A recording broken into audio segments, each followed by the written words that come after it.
8 घंटे उसके रोजी रोटी कमाने के लिए बीतते हों, 16 घंटे हो गए तो भी उसके पास में 8 घंटे बाकी हैं। उन 8 घंटों में भी अगर हम कहें आना जाना, खाना पीना, नहाना धोना, उसके भी रोज के 4 घंटे लगा लिए जाएं तो भी 4 घंटे बाकी बचते हैं।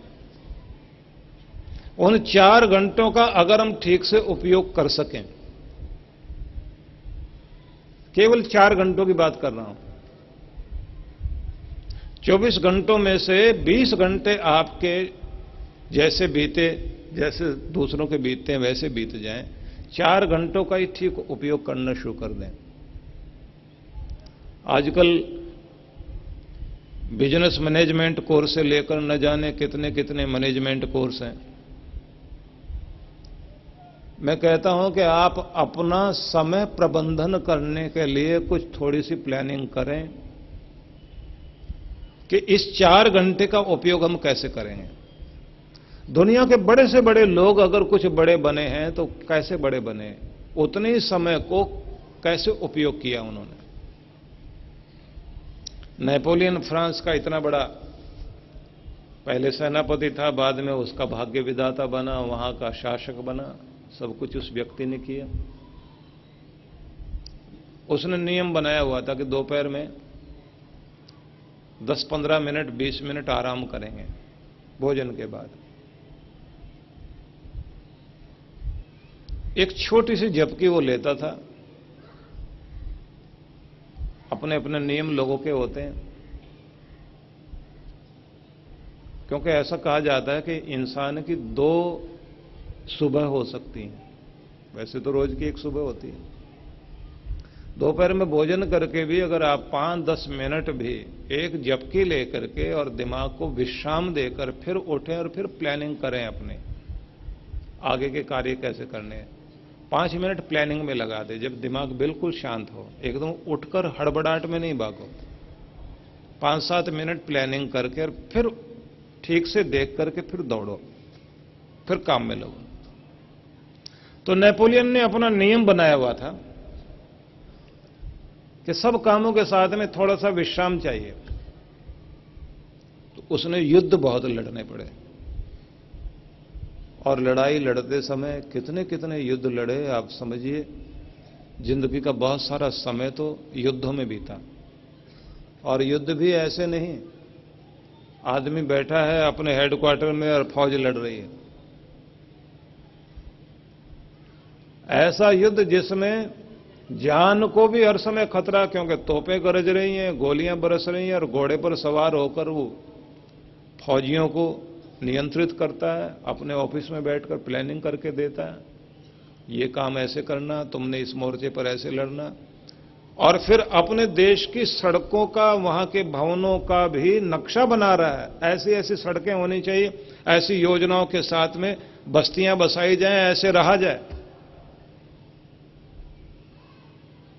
तो उस आदमी के युद्ध के समय भी भोजन करने के लिए समय नहीं, तो कितनी बार घोड़े पर बैठे बैठे खाना खाया।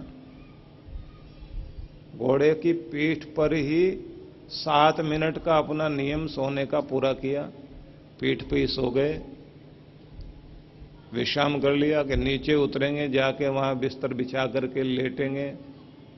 नहीं, सेना को भी महसूस ना हो, 2 अंगरक्षक साथ में लगा के रखे और घोड़े की पीठ पे ही 7 मिनट की झपकी ली, फिर आगे के लिए पूरा दिमाग ताजा करके। क्योंकि ये ध्यान रखिए, जो लोग हर समय अपने दिमाग को विचारों से भरे रहते हैं, हर समय कुछ सोचते रहते हैं, उनका दिमाग कुंद हो जाता है,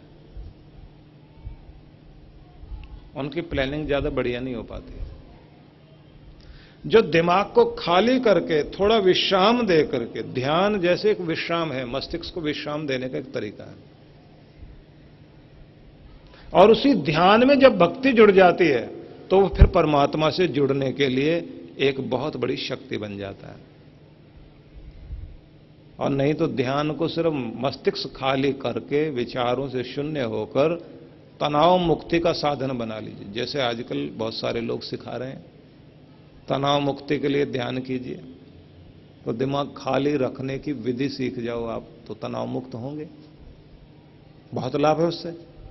लेकिन उस ध्यान को भक्ति से जोड़ दो तो वही चीज आपको परमात्मा से मिलाने वाली चीज बन जाएगी, परमात्मा से इस तरह जोड़ देगी कि जो आप जन्मों तक आज तक नहीं हो पाया वो एक बार में ऐसा हो जाएगा, एक बार में ही ऐसी स्थिति मिल जाएगी कि जो द्वार आज तक बंद था, जिसको जीसस क्राइस्ट ने इस तरह कहा कि खटखटाओ तुम्हारे लिए खोल दिया जाएगा, तुम पुकारो तुम्हारी पुकार सुन ली जाएगी।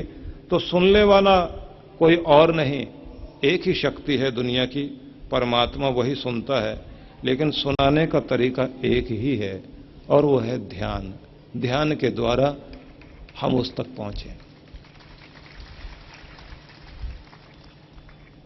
पर मैं निवेदन करना चाहता हूं कि सारा दिन विचार भरे रहें दिमाग में, हर समय कुछ सोचते रहो, और बुढ़ापे तक हालत इतनी खराब हो जाती है आदमी की कि करने के लिए कुछ भी नहीं, लेकिन सोचने के लिए बहुत कुछ है। भगवान भी तो इतनी कृपा करते हैं, हमें पिछले जन्म की याद नहीं देते, वहां का वहीं भुला देते हैं। और किसी के साथ अगर पिछली याद थोड़ी बहुत चली भी आए तो जैसे ही व्यक्ति की टीन एज शुरू होती है तो उससे पहले पहले पिछली सारी स्मृतियां मिट जाती हैं। किसी को कितना भी पीछे का याद हो,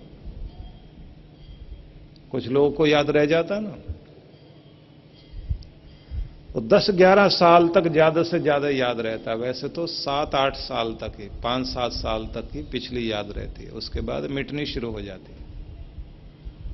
और वैसे तो भगवान क्या करते हैं, जैसे ही 6 दिन हुए जन्म लेने के 6 दिन बाद तो छठ होती है, छठ पूजा करते हैं ना। छठ पूजा वो वाली पूजा नहीं मैं कह रहा हूं, सूर्य पूजा नहीं कह रहा हूं, जो छठी मनाई जाती है 6 दिन हो जाए जन्म के बाद। तो 6 दिन होते ही कहते हैं कि भगवान ब्रह्मा जी आकर माथे पर लेख लिखने के लिए आते हैं, और उसी समय माथे पर लेख जब लिखते हैं तो उसका भाग्य उसके साथ जोड़ देते हैं और कह देते हैं अब अपनी किस्मत के हिसाब से तो दुनिया में बहुत कुछ पाएगा। लेकिन तब तक जीव जो है परमात्मा के धाम से जुड़ा हुआ है, वहां की यादें जुड़ी हुई, वहां का आनंद जुड़ा हुआ है। जैसे जैसे उसे होश आती जाएगी दुनिया की, 5-6 साल का होगा तो उसे संसार की याद आनी शुरू हो जाएगी, अभी तक परमात्मा की याद थी।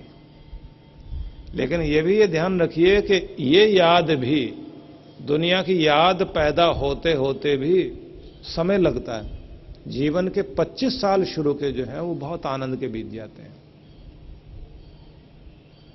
बाकी सारी जिंदगी तो तनाव और दबाव के होते हैं, बहुत ज्यादा दबाव के होते हैं। पहला जो समय है वो बहुत आनंद का रहता है। तो भगवान जैसे ही भाग्य लिखते हैं, माथे के ऊपर लेख लिख गए, उसी के अनुसार व्यक्ति को जो मिलना है वो मिलना शुरू हो जाता है। यहीं आकर उसे फैक्ट्रियां मिल गई, काम धंधा बहुत सारा मिल गया, रुपया पैसा भी आ गया, पर कुछ चीजें हमें खुद कमानी होती। तो भगवान फिर भी क्या करते हैं, पिछली याद किसी किसी व्यक्ति को जिसकी एक्सीडेंट में मौत हुई, जल के मौत हुई, पानी में गिर के मरा, ऊपर से गिर के मर गया, कोई भी भयंकर एक्सीडेंट हो गया, तो ऐसे केस लाखों में से, लाखों केस ऐसे हुए हों, उनमें से कुछ कुछ को पिछले जन्म की याद रहती है, सिर्फ कुछ को, लाखों में से कुछ को याद रहेगी। और वो कुछ को जो याद रहती है वो भी थोड़े समय के बाद खत्म हो जाती है। आप सोचिए अगर किसी को पिछले जन्म की सभी को याद रहने लग जाए तो कितनी मुसीबत दुनिया में हो सकती है। कोई आदमी करोड़ोंपति रहा हो और अगला जन्म उसको जब मिले तो झुग्गी झोंपड़ी में उसका जन्म